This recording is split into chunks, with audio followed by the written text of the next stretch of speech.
किस्सा सुना। एक ये क्लाइंट ले आया मेरे पास, एबटाबाद के थे, कोई 9-2-11 का केस था, जना का। वो अफगानी था, हाजी था, तो चूँकि वो क्लाइंट जिसके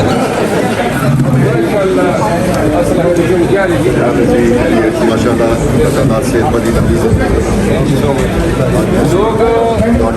लोगों को अल्लाह ने कोई भाई क्या ले रहा है साहब, आप ठीक है, ठीक ठाक है, वो अल्लाह ताला ने ये देखो मैंने इसको खुद काबू किया।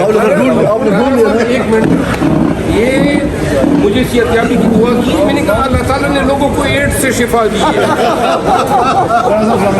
हमारा कोरोना ठीक नहीं हुआ।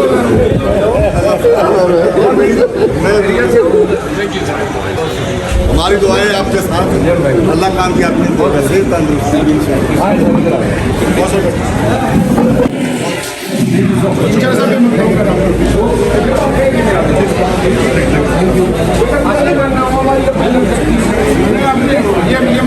ये बल्कि आपका बड़ा लेवल है। मेहरबानी, आप कैसे?